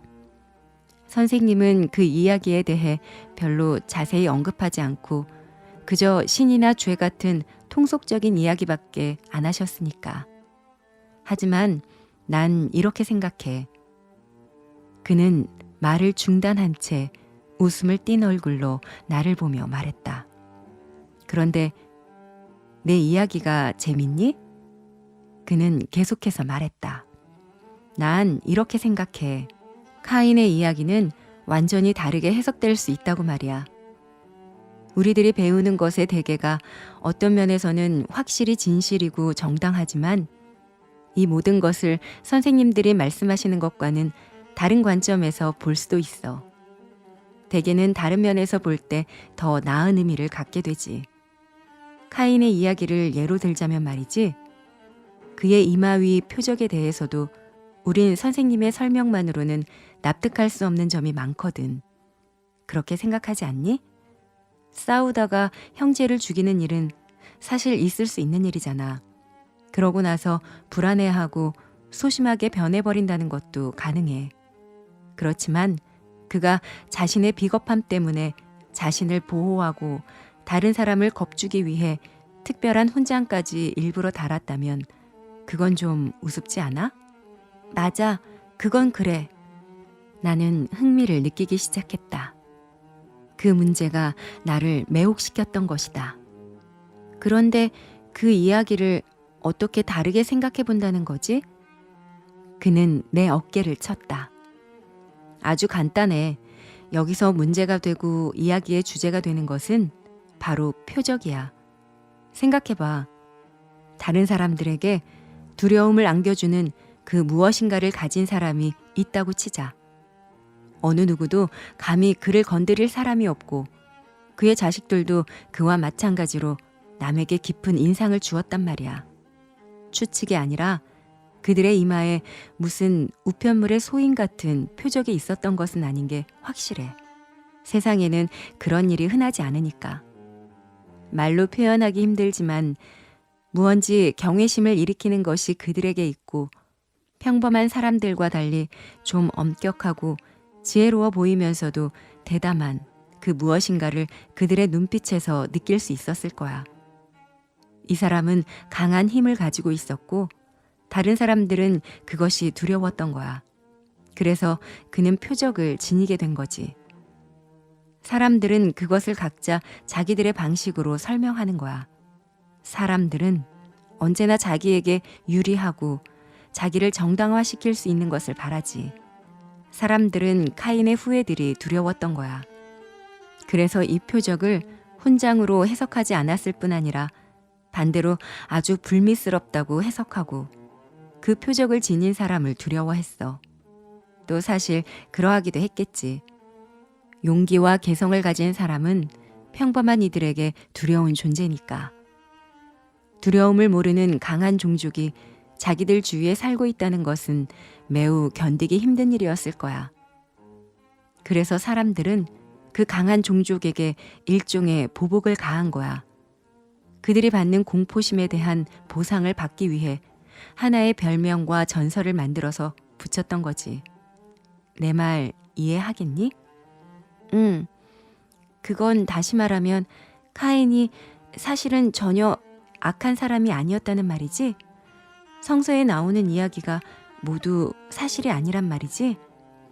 그렇다고 할 수도 있고 그렇지 않다고 할 수도 있어. 아주 오래된 옛날 이야기일수록 언제나 사실 그대로 기록되고 옳은 의미로 해석되어 왔다고는 볼 수 없어.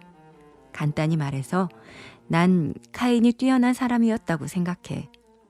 단지 사람들이 그를 두려워했기 때문에 그러한 이야기를 지어냈다고 생각해.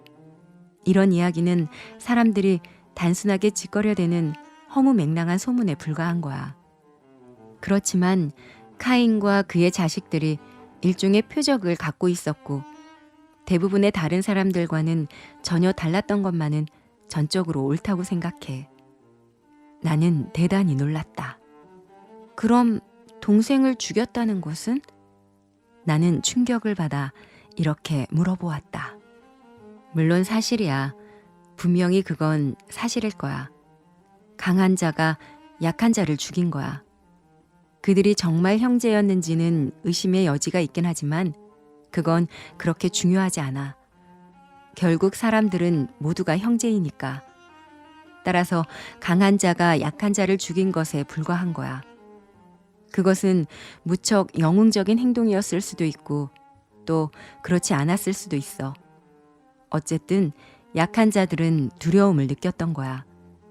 그들은 공포에 휩싸여 한탄했겠지. 그렇지만 누군가 그들에게 왜 그들을 해치우지 못하지? 하고 물으면 우리가 겁쟁이라서라고 말하지는 않을 거야. 그럴 수는 없어. 그 자들은 표적을 달고 있어. 신이 그들에게 표적을 주셨거든. 하고 말한 거야. 대충 이렇게 해서 그 황당한 이야기가 만들어졌을 거야. 아, 너를 너무 오래 붙잡고 있었네. 그럼 잘 가. 그가 알트거리로 구부러져 돌아가자 나는 한동안 멍하게 혼자 서 있었다. 그가 가버리자마자 그가 이제까지 한 이야기는 한마디도 믿을 수 없는 사실로 여겨졌다. 카인은 강한 사람이고 아벨이 겁쟁이였다니. 카인의 표적이 훈장이라니. 그건 불합리한 이야기였으며 하나님을 비방하고 모독하는 말이다. 그렇다면 사랑하는 신은 대체 어디에 계셨단 말인가? 신께서는 아벨의 제물을 받지 않았고 아벨을 사랑하지 않으셨단 말인가? 아니, 그럴 리 없다. 그건 어리석은 이야기야. 나는 데미안이 나를 놀리고 궁지에 빠뜨리기 위해 꾸며낸 이야기라고 생각했다. 정말이지 굉장히 영리한 아이였다. 말도 조리 있게 잘하지만 날 속일 수 없을 것이다. 나는 성서에 나오는 이야기나 다른 어떤 종류의 이야기도 그런 식으로 생각을 해본 적이 한 번도 없었다. 그리고 그때처럼 오랫동안 프란츠 크로모라는 존재를 씻은 듯이 잊어본 적도 없었다. 나는 집으로 돌아오자마자 성경책에 있는 카인의 이야기를 다시 자세히 읽어보았다. 그 내용은 매우 간단 명료했으며 그 속에 특별히 숨어있는 의미를 찾아내는 것은 미친 짓이 아닐 수 없었다. 그렇다면 모든 살인자들은 신의 총애를 받은 자라는 말인가? 그건 말도 안 되는 소리였다. 그러나 데미안이 모든 것은 쉽고 분명하다는 듯이 그렇게 훌륭하고 조리 있게 진지한 눈빛으로 이야기할 수 있었다는 점이 나의 마음을 사로잡았다. 내 자신 속에도 무언가 정돈되지 않은 무질서한 것들이 존재할지도 모른다. 이전에 나는 밝고 맑은 세계에 속해 있었고 내 자신이 아벨이기도 했다. 그러나 지금의 나는 다른 세계 속에 너무도 깊숙이 굴러떨어져 헤어나오지 못한 채 가라앉아 있다. 그러나 그것이 나 혼자만의 잘못은 아니었다. 그럼 어떻게 해서 일이 이 지경이 된 것일까? 그렇다. 나의 마음 속에서 갑자기 한 가지 기억이 떠올라 숨이 막히는 듯했다. 지금의 내 불행이 시작되었던 그 불쾌한 밤에 아버지에 대해 느꼈던 감정이 생각났던 것이다. 그 당시 나는 한순간이나마 아버지와 아버지로 대표되는 밝은 세계와 지혜의 이면을 단숨에 꿰뚫어 본 것처럼 멸시했었다. 그때의 나는 분명 카인이었고 이마에 달린 표적을 수치스럽게 여기기보다는 훈장을 단 것처럼 으스대며 나의 죄악과 불행을 통해서 나는 아버지와 같은 선하고 경건한 사람들보다도 우월한 위치에 있다고 생각했다.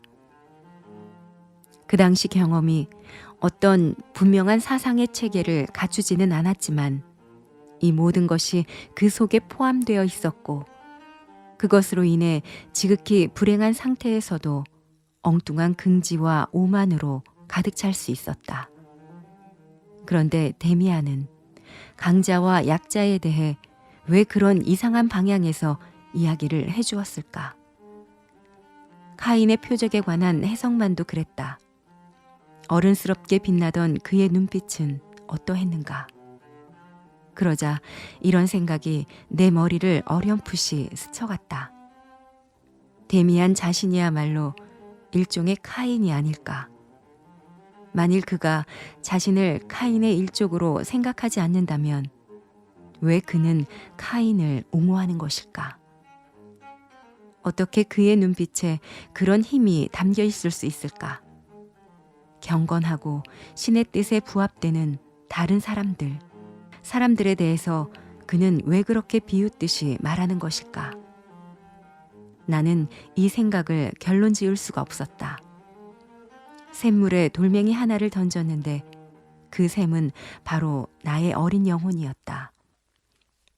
한동안, 아니 매우 오랫동안 인식과 의혹과 비평 같은 시도를 하게 될 때 카인의 살인과 표적에 대한 문제는 언제나 그 출발점이 되었다.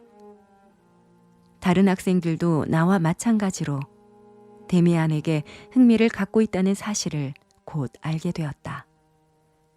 카인의 이야기를 어느 누구에게도 하지 않았지만 그는 분명 다른 아이들의 관심을 끌고 있었다. 이 전학생에 대한 무수한 소문이 나돌았다. 만약 내가 그 소문을 전부 들을 수 있었다면 그를 이해하는 데 많은 도움이 되었을 뿐 아니라 모든 것을 확실히 알 수 있었을 것이다. 내가 알고 있는 것은 데미안의 어머니가 상당히 부자라는 사실이었다. 또한 그의 어머니는 교회에 나가지 않았으며 그의 아들도 마찬가지라는 소문이었다. 그들이 유대인이라고 하는 사람도 있었고 회교도라고 말하는 이도 있었다. 이뿐만 아니라 막스 데미안의 힘에 대해서도 말들이 많았다. 같은 학급에서 가장 힘이 센 아이가 그에게 싸움을 걸었는데 그가 응하지 않자 겁쟁이라고 비웃다가 그에게 몹시 혼이 났다는 것은 사실이었다. 그 자리에 있었던 아이들의 말에 의하면 데미안은 단지 한 손으로 그 아이의 멱살을 잡고 눌렀을 뿐인데도 그 아이는 얼굴이 하얗게 질려 항복하고 도망쳤는데 그 후 며칠 동안 팔을 쓸 수 없었다고 했다. 어느 날엔 그가 죽었다는 소문이 나기도 했다. 이런 여러 가지 소문들은 한동안 떠돌았고 굳게 믿어졌으며 언제나 흥분과 경탄을 불러일으켰다. 우리들은 얼마 동안 그 정도의 소문에 만족했다. 그렇지만 얼마 되지 않아 새로운 소문이 퍼졌는데 그 소문에 의하면 데미안은 어떤 여자아이와 친한 사이며 이 모든 것을 다 알고 있다는 것이었다. 그러는 동안에도 나와 크로모의 관계는 계속되고 있었다. 나는 그로부터 헤어날 수 없었다. 왜냐하면 그가 며칠쯤 나를 괴롭히지 않는다 해도 사실상 나는 그에게 단단히 얽매인 상태였기 때문이었다. 그는 꿈에서조차 그림자처럼 나를 따라다녔다. 그가 실제로 하지 않은 일들도 나의 공상이 그로 하여금 꿈속에서 그렇게 하도록 그를 부추겼다. 꿈속에서 나는 그의 완전한 노예였다. 나는 현실에서보다 꿈속에서 더 많이 살았으며 그의 그림자로 인해 힘과 생명력을 잃어가고 있었다. 나는 특히 크로모가 나를 학대하고 내게 침을 뱉고 내 무릎을 짓밟으며 나를 무서운 범죄로 유혹하는 꿈을 자주 꾸었다. 유혹보다는 그의 힘에 의해 강요당했다고 하는 표현이 더 정확하다. 가장 무서웠던 꿈은 아버지를 살해했던 사건이었는데 나는 미치기 직전이 되어서야 잠에서 깨어났다. 크로모가 칼을 갈아서 내 손에 쥐어주었고 우리들은 가로수 뒤에 숨어 누군가를 기다리고 있었다. 나는 누구를 기다리는지 몰랐다. 누군가가 다가왔을 때 크로모가 내 팔을 건드려 내가 찔러야 할 사람이 다가왔다는 것을 알려주었다. 자세히 보니 그 사람은 바로 나의 아버지였다. 그 순간 나는 잠에서 깨어났다. 그 꿈과 관련해서 나는 카인과 아벨에 대해서 다시 한번 곰곰이 생각해 보았는데 데미안 생각은 거의 떠오르지 않았다. 데미안이 다시 나에게 나타났을 때는 이상스럽게도 역시 꿈속에서였다. 참기 힘든 학대와 압박을 받는 꿈을 꾸었는데 내 무릎을 짓밟은 사람은 크로모가 아니라 데미안이었다. 신기한 점은 크로모가 내게 그런 짓을 했을 때는 고통과 혐오감을 느낄 뿐이었는데 데미안에게서는 불안과 기쁨의 감정이 묘하게 뒤섞여 있었다. 이런 꿈을 2번이나 꾸고 나서는 다시 크로모가 원래의 자리를 차지했다. 꿈속에서 경험한 일과 현실에서 겪은 일을 확실하게 분리해서 생각할 수는 없었다. 어쨌든 크로모와 나의 괴로운 관계는 계속되었고 내가 조금씩 훔친 돈으로 그에게 지불해야 할 돈을 전부 다 갚았음에도 불편한 관계는 끝나지 않았다. 크로모가 나의 도둑질에 대해서도 훤히 알아버렸기 때문이었다. 크로모는 내가 돈을 가지고 올 때마다 그 돈이 어디서 났는지를 물었는데 그로 인해 나는 전보다 더 단단히 그의 소나기에 잡히고 말았다. 그는 아버지에게 모든 걸 일러 바치겠다고 위협했다. 그럴 때마다 나는 두려움에 떨면서 애초에 그런 일을 저지르지 않았더라면 하는 후회를 했다. 나는 몹시 괴로웠지만 모든 일에 대해 언제나 후회하지 않았다. 가끔은 이런 일이 벌어지는 게 필연적이라고 느끼기도 했다. 불길한 운명이 나를 지배하는 한 그것을 벗어나고자 하는 노력은 어리석은 일이었다. 아마 나의 부모님도 이런 나의 상태에 대해 무척 괴로워하셨을 것이다. 알 수 없는 영혼이 나를 덮쳐온 후로 나는 평화로웠던 집안 분위기와 더 이상 어울리지 않았다. 나는 잃어버린 낙원에 대해 견딜 수 없는 깊은 향수를 느끼기도 했다. 어머니는 나를 나쁜 아이보다는 아픈 아이로 취급하셨는데 사실상 내가 어떤 상태에 있었는지는 누나들의 태도에서 잘 알 수 있었다. 그들의 태도는 나를 위로해주는 한편 극도로 비참하게도 만들었다. 그들은 나를 꾸짖기보다는 불쌍히 여겼고 나를 아기 내재하는 미치광이쯤으로 생각했다. 가족들이 나를 위해 예전과는 다른 기도를 드리고 있다는 것도 알았지만 그 기도 역시 헛된 짓이라는 사실을 잘 알고 있었다. 모든 괴로움을 던져버리고 싶은 간절한 희망과 진정으로 참회하고 싶다는 소망을 격렬히 느꼈던 적도 있었지만 모든 것을 아버지 어머니께 사실 그대로 이야기할 수 없으며 도저히 설명할 수도 없는 일이었다. 용서를 빌면 친절하게 받아들이고 따뜻이 위로받고 동정을 얻을 수는 있겠지만 완전한 이해를 바랄 수는 없을 것이다. 또한 이 모든 일이 나의 운명임에도 불구하고 그들은 단순한 탈선으로 취급해버릴 것이다. 대부분의 사람들은 11살도 채 되지 않은 아이가 이런 생각을 할 수 있으리라고 믿지 못한다. 나는 그들에게 내 처지를 이해시키고자 하는 것이 아니다. 다만 인간이란 어떤 존재인가를 더욱 잘 파악하고 있는 사람에게 이야기하고 있는 것이다. 자기의 감정을 이성으로 변화시킬 줄 알게 된 어른들은 단지 아이들에게는 이런 이성이 존재할 수 없다고 생각한다. 심지어는 아이들은 이러한 경험조차 하지 못한다고 판단한다. 그렇지만 나는 평생에 그때처럼 그렇게 절실한 체험을 하고 그때처럼 그렇게 괴로워한 적은 거의 없었다. 비가 내리던 어느 날 나는 크로모로부터 성의 광장으로 나오라는 명령을 받았다. 그를 기다리는 동안 나는 물에 젖은 축축한 밤나무 아래에서 떨어지는 잎들을 발로 휘적거리고 있었다. 돈을 구할 수 없었기 때문에 크로모에게 주려고 과자 2조각을 가져갔다. 나는 어느 틈엔가 이렇게 구석진 곳에서 오랜 시간 크로모를 기다리는데 익숙해졌다. 사람들이 어쩔 수 없는 운명을 감수하는 것과 같은 심정으로 그 시간을 기꺼이 받아들였다. 드디어 크로모가 왔다. 오늘은 그리 오래 걸리진 않았다. 그는 내 갈비뼈를 2번 쥐어받고는 기분이 좋은지 낄낄거리며 과자를 빼앗고 나서 내게 축축한 담배를 권했다. 나는 담배를 받지 않았다.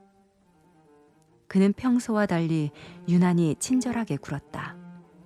참, 헤어지려는 차에 그가 말했다. 잊어버리기 전에 말해두겠는데 다음번엔 누나를 데리고 나와. 큰누나 말이야. 이름이 뭐였더라?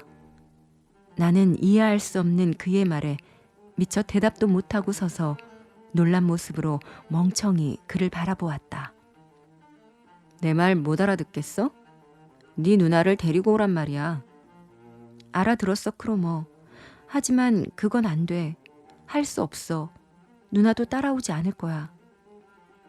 나는 이건 역시 그의 계략이고 나를 괴롭히기 위한 구실에 불과하다고 생각했다. 그는 이따금 그런 짓을 하곤 했다. 불가능한 일을 요구해서 내 길을 꺾어놓고는 나를 꼼짝 못하게 얽어 다른 요구에 응하도록 만들었다. 그러면 난 또 돈이나 다른 물건으로 그의 마음을 달래야만 했다. 그런데 이번에는 이전과는 전혀 달랐다. 내가 거절한 데 대해 그는 화를 내지 않았다. 그래?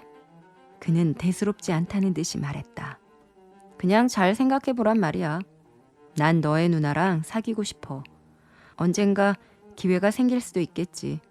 넌 그저 누나와 함께 산책하는 척만 하면 돼. 그러면 내가 그곳으로 갈게. 내일 내가 다시 휘파람을 불게. 그때 다시 이 일을 의논해보자고. 그가 가고 나자 희미하게 그의 말뜻이 짐작되었다. 나는 아직 어린애에 불과했지만 우리들이 좀 더 나이가 들면 남자와 여자가 비밀스럽고 야릇한 금지된 짓을 한다는 것쯤은 알고 있었다. 나는 그것이 얼마나 망측스러운 일인가도 알고 있었기에 그따위 짓은 결코 할 수 없다는 결심을 굳게 했다. 그러나 그 다음에 내겐 또 무슨 일이 닥쳐올 것인가? 크로모가 나에게 어떤 식으로 보복할 것인가에 대해서는 감히 생각할 엄두조차 나지 않았다. 괴롭힘이 아직 충분치 않았던 모양이었다. 내겐 새로운 고문이 시작되었다. 나는 지극히 암담한 심정이 되어 호주머니에 손을 푹 찌른 채 텅 빈 광장을 가로질러 걸었다. 더 크고 더 깊은 고통이 나를 엄습해왔다. 갑자기 누군가 쾌활하고 힘찬 목소리로 나를 불렀다. 나는 깜짝 놀라서 달아나기 시작했다. 누군가 따라와서는 한쪽 손으로 나를 살며시 잡아당겼다. 막스 데미안이었다. 나는 그가 붙잡는 대로 가만히 있었다. 난 또 누구라고? 나는 불안을 감추며 말했다. 사람을 그렇게 놀라게 하는 법이 어딨어? 그는 나를 쳐다보았다.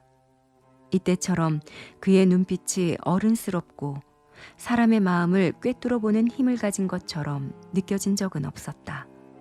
오랫동안 우린 서로 이야기를 나눌 기회가 없었다.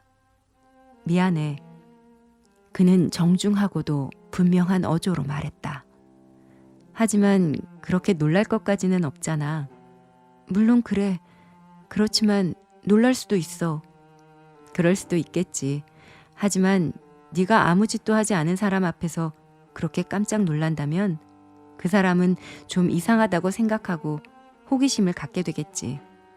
정말 수상하게 생각될 만큼 네가 놀란다고 생각하고는 사람이란 두려움에 사로잡혀 있을 때 잘 놀라게 되는데 하고 생각할 거란 말이야. 겁쟁이는 늘 불안해하니까 말이야.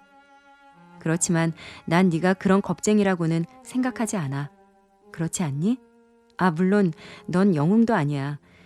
네가 두려워하는 무엇인가가 있단 말이야. 네가 무서워하는 누군가가 있는 거야.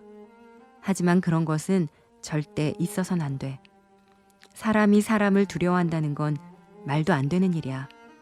나를 두려워하는 건 물론 아니겠지? 안 그래? 아니야. 넌 조금도 무섭지 않아. 그것 봐. 맞지?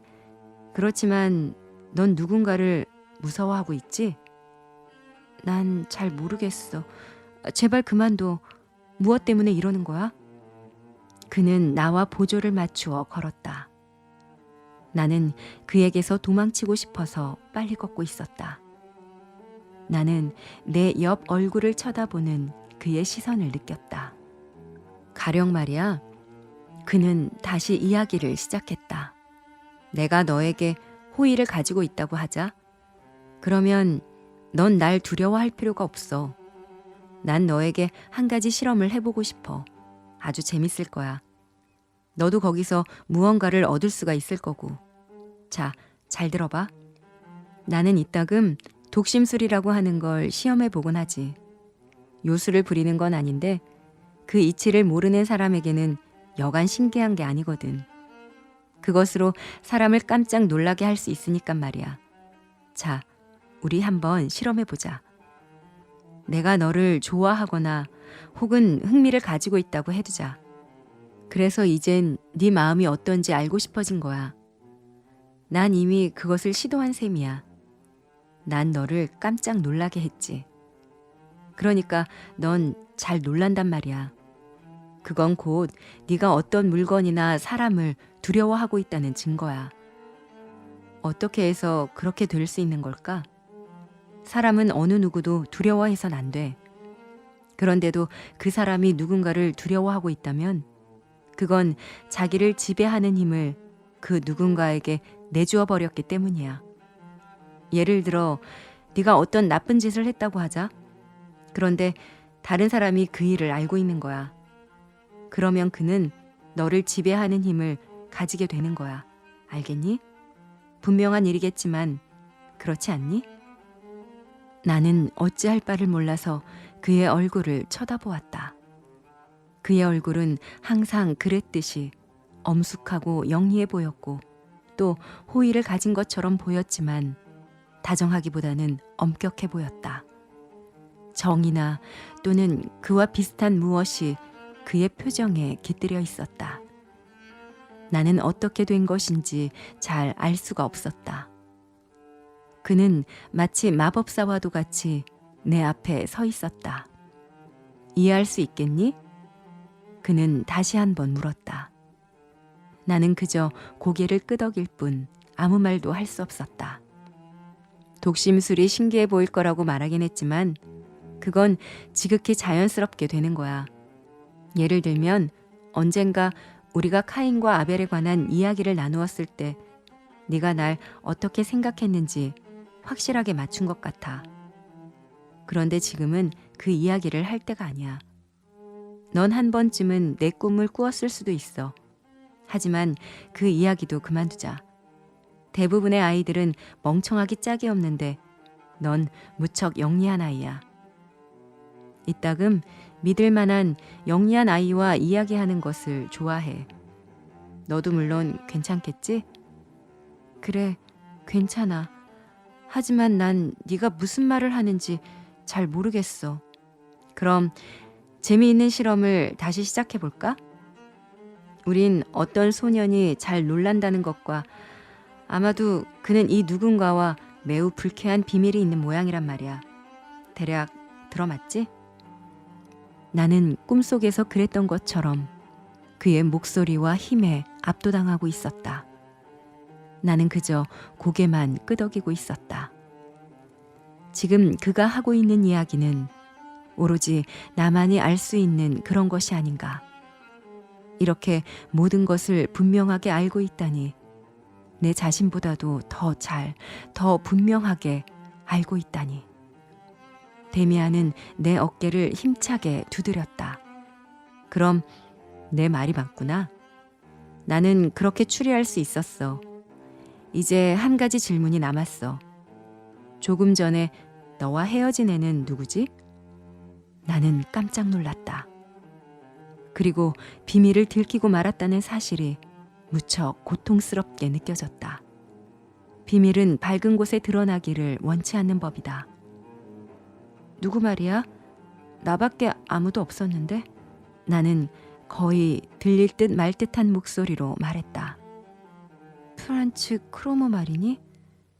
그는 만족스럽다는 듯이 고개를 끄덕였다. 잘했어. 넌 정말 눈치 빠른 아이야. 우린 친구가 될 것 같다. 이제 조금만 더 물어보자. 그 크로먼지 뭔지 아는 녀석은 아주 나쁜 놈이야. 녀석의 얼굴에 악당이라고 쓰여 있어. 넌 어떻게 생각하니? 그래. 나는 한숨을 쉬었다. 아주 나쁜 애야. 악마 같은 녀석이야. 하지만 그 녀석이 이런 걸 알게 되면 안 돼. 제발 아무 말도 하지 말아줘. 넌 그 녀석을 알고 있니? 크로모도 너를 알고? 진정해. 그 녀석은 벌써 가버리고 없으니까. 그리고 그 애는 나를 몰라, 아직은. 하지만 나는 그 녀석에 대해 알고 싶어. 그 애는 초등학교에 다니고 있니? 몇 학년이지? 5학년. 하지만 아무 말도 말아줘. 제발 부탁이야. 아무 말도 하지 마. 안심해. 너에겐 아무 일도 없을 테니까. 그런데 그 녀석 이야기를 조금만 더 해주지 않을래? 할 수 없어. 그건 안 돼. 날 좀 가만히 내버려둬. 그는 잠시 침묵을 지키고 서 있기만 했다. 유감이네. 그는 말을 이었다. 우린 실험을 좀 더 계속할 수도 있을 텐데. 하지만 널 괴롭히고 싶지는 않아. 그런데 네가 그 녀석을 두려워하고 있다면 그건 옳지 못한 일이라는 걸 너도 알고 있지? 그렇지 않니? 그따위 두려움은 네 자신을 완전히 망칠 수도 있으니까 어서 빨리 벗어나야 돼.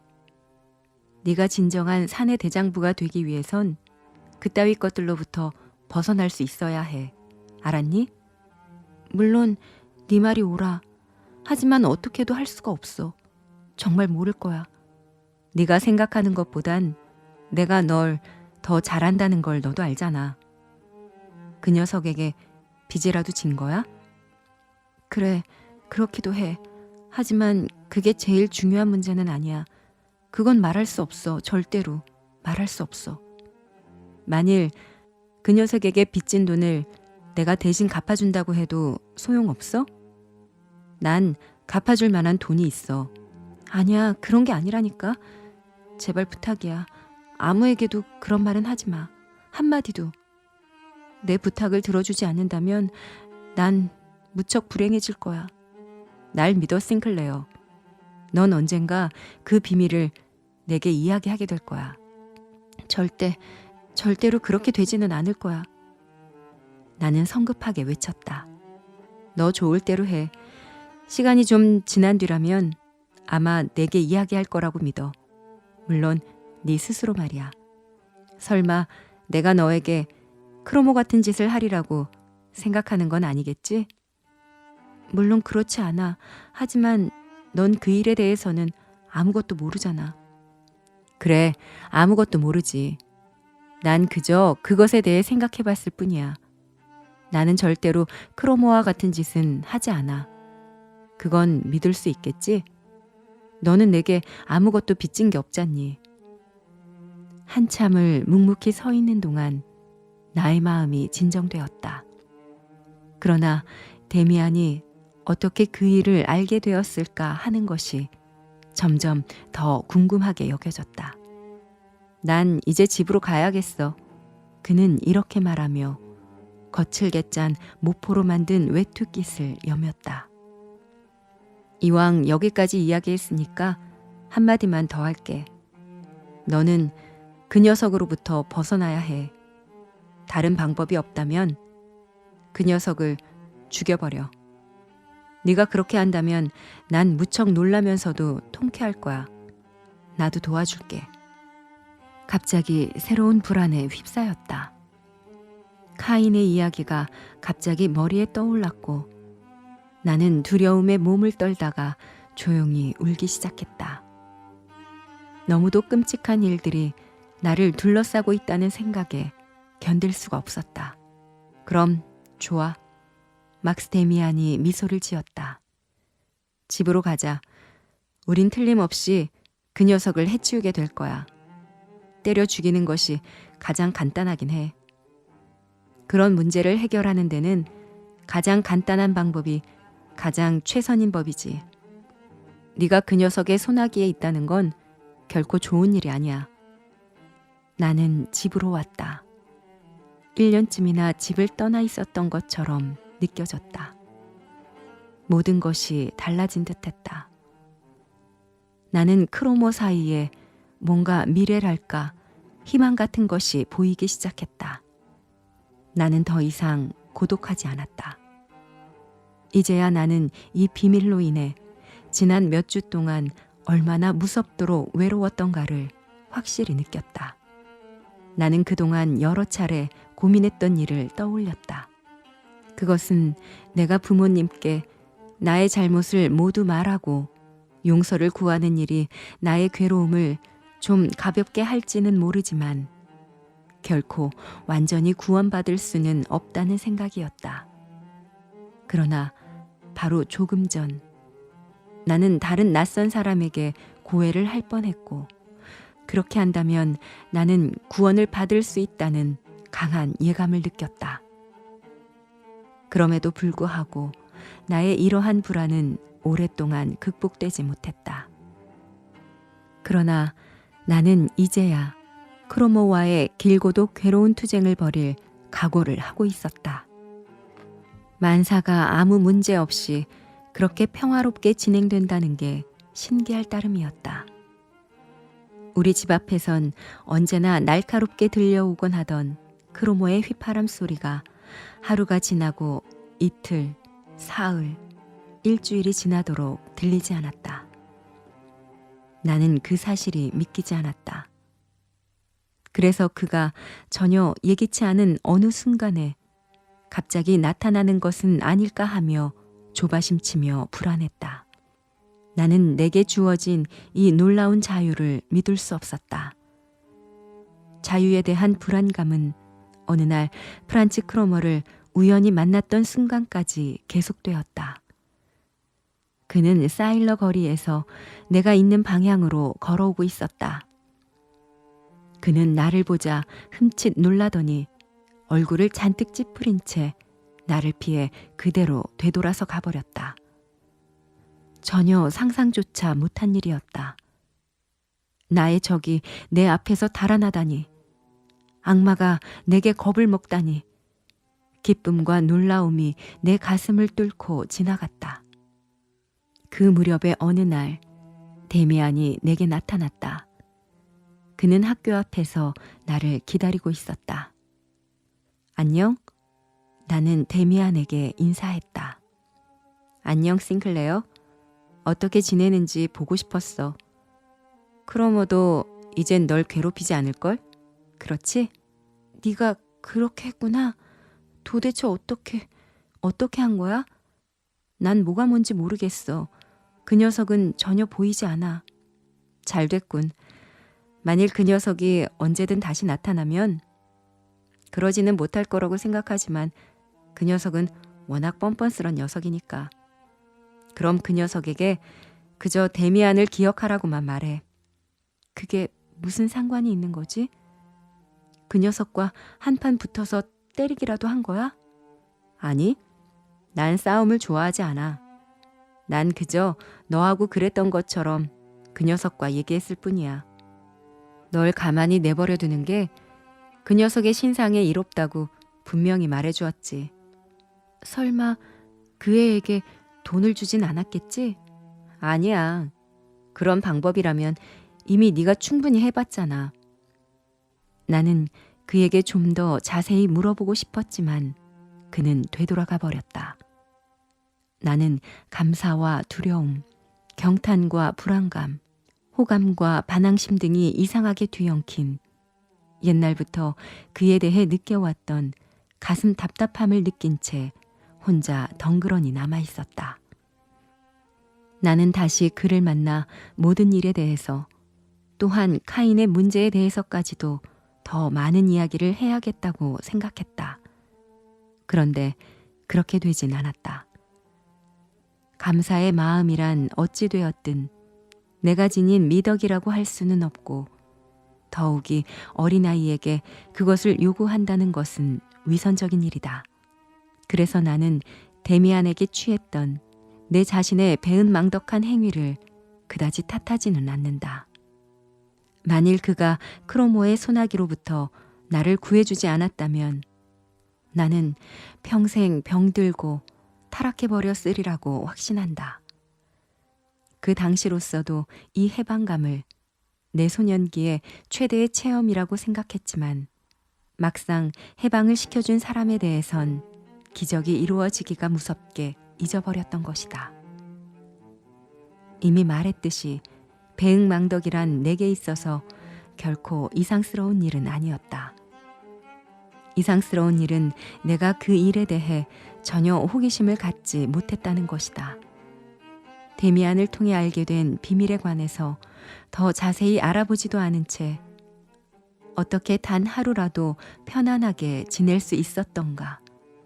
카인에 관해, 크로모에 관해, 독심술에 관해서 더 많은 것을 알고 싶은 호기심을 나는 어떻게 참을 수 있었을까? 이 일만큼은 정말 이해되지 않는다. 그렇지만 그것은 사실이었다. 나는 갑자기 적의 소나기로부터 해방되어 밝고 즐거운 세계가 내 앞에 펼쳐져 있다는 것을 깨달았을 때 불안의 발작이나 숨막힐 듯한 가슴의 고동 소리에 더 이상 시달리지 않아도 되었다. 나는 얽매였던 속박으로부터 해방되었고 나는 더 이상 가책에 떠는 죄인이 아니었으며 다시 예전의 학생으로 되돌아갔다.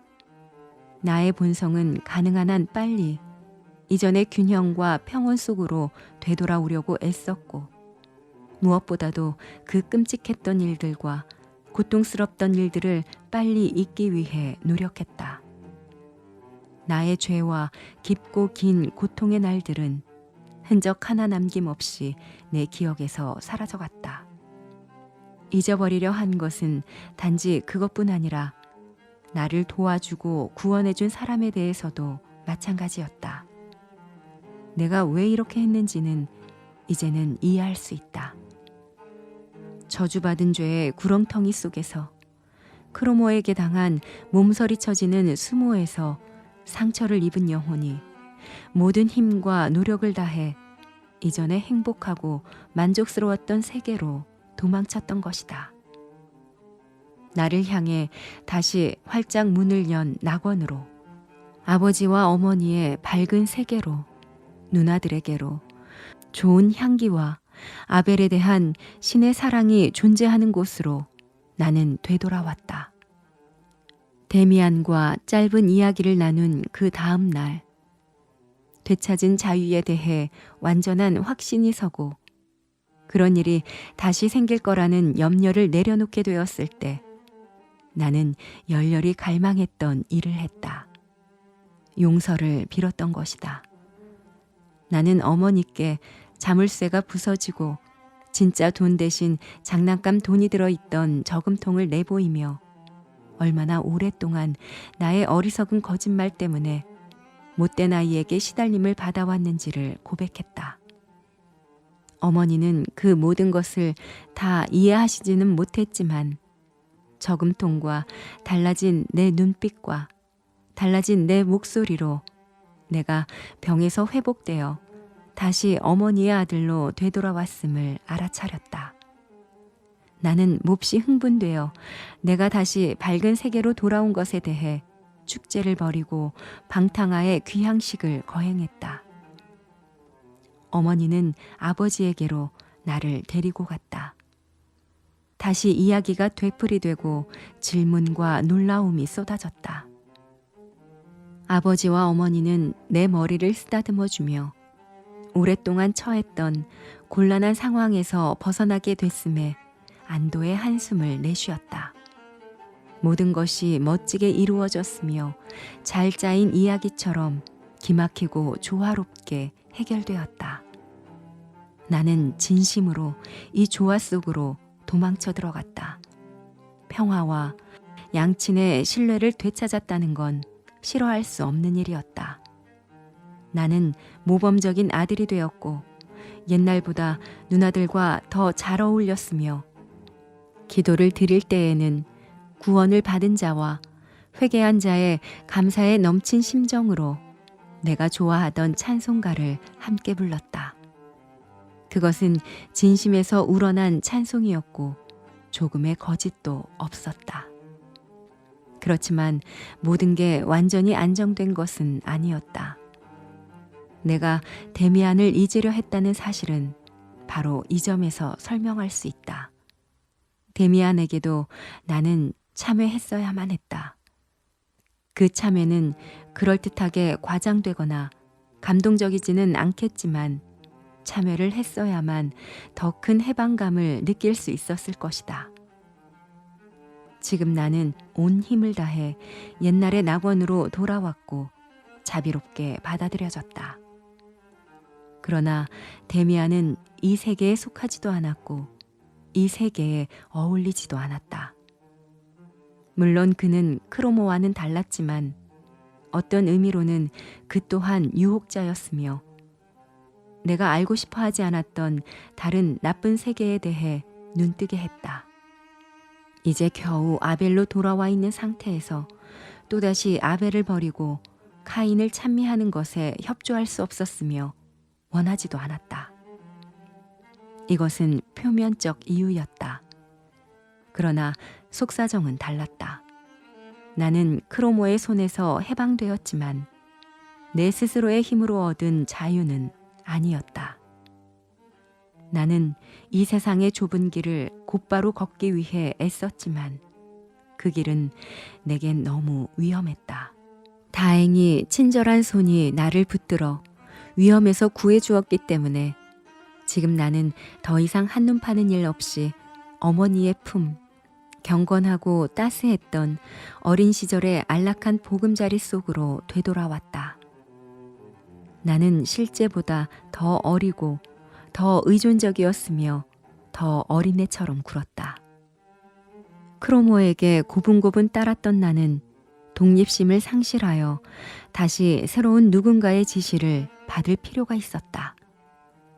그것이 유일한 세계가 아닌 것을 이미 알고 있었지만 맹목적으로 아버지와 어머니가 지켜주시는 익숙한 밝은 세계에 속하기를 갈망했다.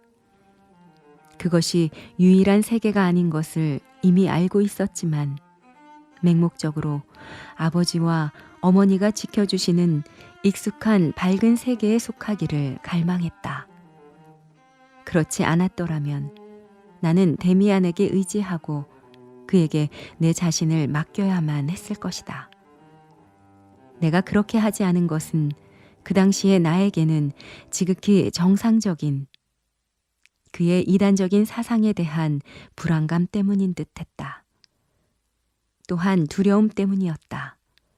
데미안은 내게 부모님들이 요구하는 그 이상의 많은 것을 요구하고 자극과 경고로서 조롱과 풍자로서 나를 더욱 적극적인 인간이 되게 하려고 애썼을 것이다. 지금에서야 나는 그것을 확실히 깨닫게 되었다.